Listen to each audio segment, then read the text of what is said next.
Assalamualaikum viewers, welcome to Learning Academy. Today the topic of our discussion is AIDS. तो ads का abbreviation क्या है? Acquired immuno deficiency syndrome.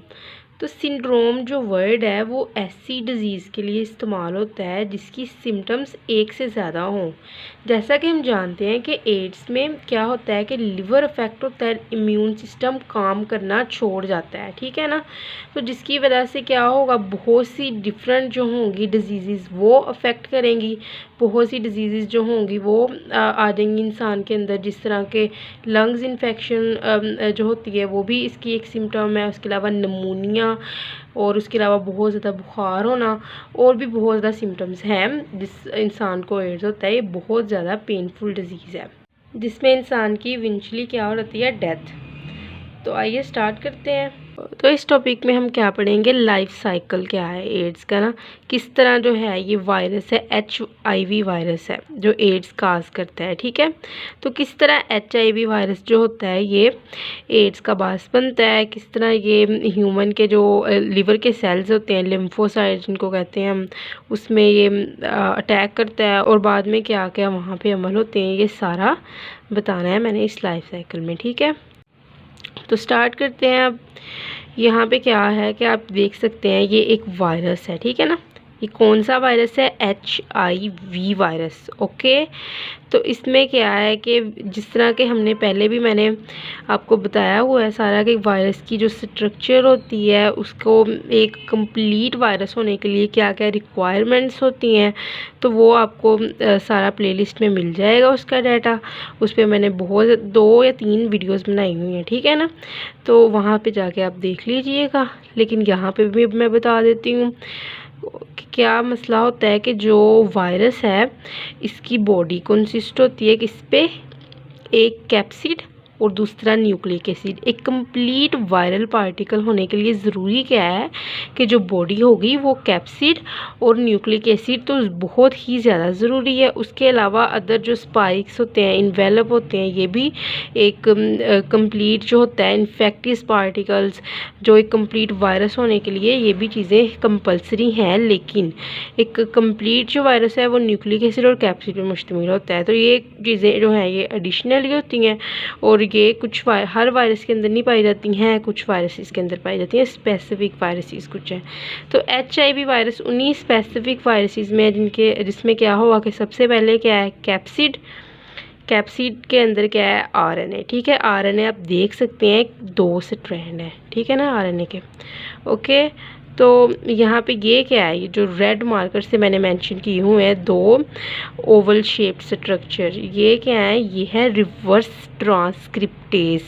तो transcription, तो अगर आपको इस चीज़ के बारे में नहीं पता कि व्हाट इज़ ट्रांसक्रिप्शन तो मैं आपको बता देती हूँ कि जो DNA से जब RNA बनता है तो उसको हम कहेंगे ट्रांसक्रिप्शन। तो जो DNA से RNA के बनने के अमल को हम क्या कहते हैं, ट्रांसक्रिप्शन। तो ये रिवर्स ट्रांसक्रिप्शन क्यों कहा गया है, ट्रांसक्रिप्टेज ट्रांसक्रिप्शन हुई थी तो हमने इसको ट्रांसक्रिप्टेज एंजाइम कहना चाहिए था। लेकिन यहाँ पे रिवर्स ट्रांसक्रिप्टेज एंजाइम की क्यों ज़रूरत पेश आई वो आपको मैं लाइफ साइकिल में जाके बताऊँगी, वहाँ पे है इस चीज़ की डिटेल। और क्या है कि कैप्सिड के अंदर RNA के साथ क्या पड़े हुए हैं, एंजाइम, कौन सा, रिवर्स ट्रांसक्रिप्टेज, जो कि साइकिल में इस्तेमाल होना है एंजाइम। और कैप्सिड के बाहर क्या है, ये इन्वेलप है ये सारी, ओके। इन्वेलप के बाहर क्या है, ये स्पाइक्स भी प्रोटीन है, इन्वेलप भी प्रोटीन है, कैप्सिड भी प्रोटीन है, ये न्यूक्लिक एसिड है और रिवर्स ट्रांसक्रिप्टेज भी क्या है, प्रोटीन है। तो हमने HIV वायरस का स्ट्रक्चर बहुत डिटेल से देख लिया है। तो अब हम देखते हैं कि ये वायरस किस तरह इंटर होता है, किस तरह ये एंट्री लेगा T लिम्फोसाइट सेल्स के अंदर और उसकी बर्बादी का बायस कैसे बनेगा, ओके। तो होता क्या है कि यहाँ पे ना एक साइट है जिसको हम रिसेप्टर साइट कहते हैं, ठीक है। CD4 रिसेप्टर साइट है। ये जो सेल है ये किसका सेल है, T लिम्फोसाइट लिवर सेल है। जो ये T लिम्फोसाइट्स हैं, लिवर सेल्स हैं, इसकी मेम्ब्रेन के ऊपर एक साइट पाई जाएगी, एक रिसेप्टर साइट पाई जाएगी जिसको हम क्या कहेंगे, CD4 रिसेप्टर साइट। हमेशा एक बात याद रखनी है, जो रिसेप्टर साइट होती है ना ये एक प्रोटीन बाइंडिंग साइट होती है जिसका काम क्या होता है, रिकॉग्नाइज करना। कि कौन सा पार्टिकल इसके साथ आके अटैच होता है। तो अब हमारे पास टी लिम्फोसाइट सेल है। तो इसमें क्या होता है कि एक साइट पाई जाती है सेल के ऊपर, जिसको हम क्या कहेंगे, रिसेप्टर साइट। रिसेप्टर साइट क्या है, ये एक प्रोटीन बाइंडिंग साइट है। अगर तो सेल जो है वो रिसेप्टर साइट के अलावा कहीं पे भी HIV अगर अटैच होगा तो मेम्ब्रेन ने एंट्री नहीं देनी, क्योंकि उसको लगना है कि ये वो प्रोटीन ही नहीं है जो कि रिसेप्टर साइट पे पाई रहेगी। तो जिसकी वजह से इसने कहना है कि कोई ये पराया इंसान है और इसको निकाल। तो HIV ने क्या किया, आके CD4 रिसेप्टर साइट के साथ आके अटैच हो गया। ये वायरस ये वाला है, ठीक है ना। आया ये आके बड़ी शराफत के साथ इसके साथ अटैच हुआ है। जब अटैच हुआ है तो क्या हुआ कि यहाँ पे जो सेल वाल है उसको इसने इंजाइम रिलीज़ किए, लाइसोजाइम इंजाइम, और सेल वाल को इसने क्या करना शुरू कर दिया, तोड़ना। यहाँ पे सेल मेम्ब्रेन को यहाँ से तोड़ना शुरू कर दिया। तो आगे इसके साथ अटैच हो गया तो हुआ क्या, यहाँ पे आके इसने सेल मेम्ब्रेन को तोड़ना शुरू कर दिया।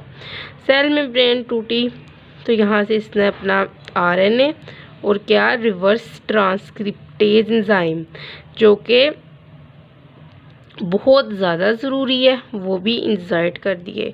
तो यहाँ पे आप देख सकते हैं कि क्या हुआ, यहाँ से 2 स्ट्रैंड RNA के जो इसके अंदर थे कैप्सिड के अंदर, और 2 जो थे वो ये 2 रिवर्स ट्रांसक्रिप्टेज एंजाइम अंदर आ चुके हैं। लो जी, एंट्री अब हो चुकी है, अब डिस्ट्रक्शन रह गई है। तो एंट्री के बाद अभी इतनी भी जल्दी नहीं है डिस्ट्रक्शन की, अभी काम दिखाना है इसने अपना। ओके, तो क्या हुआ जी, एंट्री के बाद यहाँ पे 2 थे स्ट्रैंड RNA के, और जो 2 के हैं ये हैं रिवर्स ट्रांसक्रिप्टेज एंजाइम। तो एक जो RNA का स्ट्रैंड है ना, उसने डीग्रेड हो रहना है, मतलब कि वो टूट गया है। अब आगे क्या रह गया, एक RNA का स्ट्रैंड रह गया। अब जो ये RNA का स्ट्रैंड है ना, ये एक टेम्पलेट के तौर पे इस्तेमाल होगा, किस तरह, DNA बनाने के लिए। तो अब आप सोच रहे होंगे कि यहाँ पे DNA की क्यों ज़रूरत है, क्योंकि जो जिस होस्ट के अंदर गया है ना, उसका जेनेटिक मटेरियल क्या है, DNA। ओके ना, एनिमल्स का जेनेटिक मटेरियल क्या होता है, मोस्टली DNA होता है, बल्कि DNA ही होता है। हमें पता है कि प्रोटीन बनाने के लिए कहाँ से प्रोटीन बनाने के लिए जो है कहाँ से कॉपी लाई जाती है न्यूक्लियोटाइड्स की, कहाँ से कोड पड़े होते हैं, DNA के पास पड़े होते हैं, वहाँ से RNA लेने होते हैं। तो फर्स्ट स्टेप क्या है कि RNA ने इधर आना है, एक सिंगल स्ट्रैंड रह गया और इस सिंगल स्ट्रैंड से क्या होनी है, DNA बनने हैं। मैंने आपको पहले भी बताया है कि RNA से DNA बनने लगा है, लेकिन जो जनरल प्रोसेस होता है ह्यूमंस के अंदर, तो हम देखते हैं कि DNA से RNA बनता है और इस अमल को हम ट्रांसक्रिप्शन कहते हैं। लेकिन यहाँ पे क्या हो रहा है, यहाँ पे उलट हो रहा है। तो RNA से DNA बनना है तो क्या अमल हो गया, रिवर्स ट्रांसक्रिप्शन। इंजाइम कौन सा यहाँ पे इस्तेमाल हुआ हमारे पास, रिवर्स ट्रांसक्रिप्टेज। ये इसको अपने साथ ही लाया था, ठीक है ना। इसको पता था कि मुझे इसकी ज़रूरत पड़नी है। यहाँ पे 2 स्ट्रैंड थे, यहाँ पे एक डिग्रेड हो गया, एक स्ट्रैंड रह गया। इस स्ट्रैंड ने क्या किया, रिवर्स ट्रांसक्रिप्टेज इंजाइम को यूज़ किया और अपनी DNA की एक और कॉपी बना ली। ओके, तो यहाँ तक आपको लग गई होगी समझ कि DNA अब हमारे पास आ चुका है। जब DNA बन गया ना, अब इस RNA के स्ट्रैंड की कोई ज़रूरत नहीं है। ओके, तो क्या होगा कि RNA का जब DNA बनने गया ना, तो अब इस RNA के स्ट्रैंड की कोई ज़रूरत नहीं है। अब RNA का स्ट्रैंड यहाँ पे फजूल ही पड़ा है, इसी वजह से RNA का स्ट्रैंड क्या हो गया, डिग्रेड हो गया। RNA का स्ट्रैंड यहाँ पे अगर डिग्रेड हो गया तो यहाँ पे हमारे पास क्या बच गया, DNA। जो DNA ये RNA से बना था। ओके, तो यहाँ पे फिर DNA ने क्या करना है, हमें पता है कि ह्यूमन सेल्स जो होते हैं उनके अंदर DNA डबल स्ट्रैंडेड होता है, नॉट अ सिंगल स्ट्रैंड। हम पढ़ते हैं ना डी से कि DNA is A double helical structure and RNA is a single helical होता है, ठीक है ना।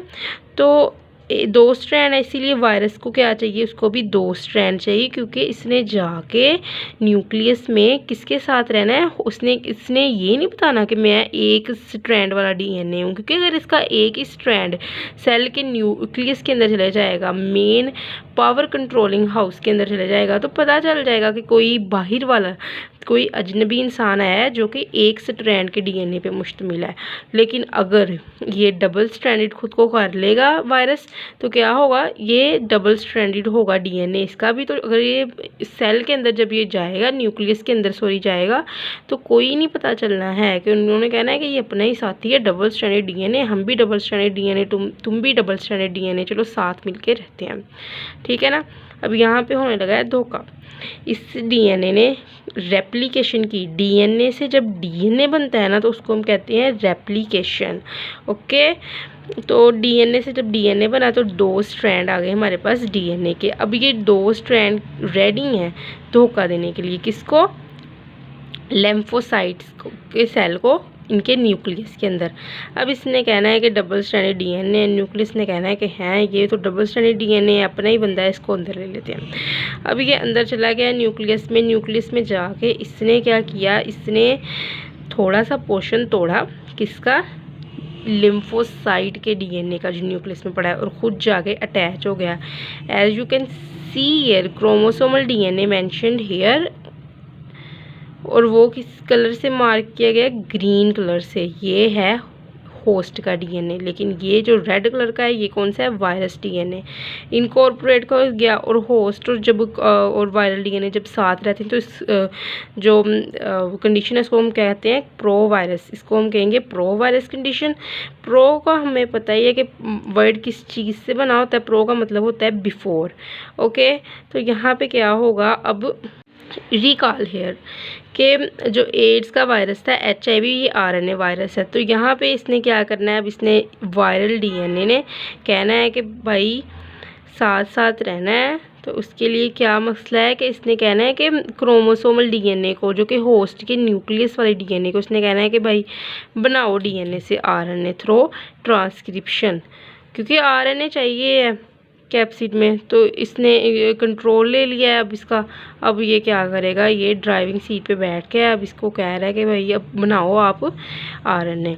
अब डीएनए जो कि किस चीज़ पे मुश्तमिल है, वायरल डीएनए पे भी और होस्ट के डीएनए पे भी, तो दोनों कम्बिनेशन का डीएनए है। अब ये बनाएगा RNA तीनों तरह के बनेंगे, messenger RNA, transfer RNA, ribosomal RNA।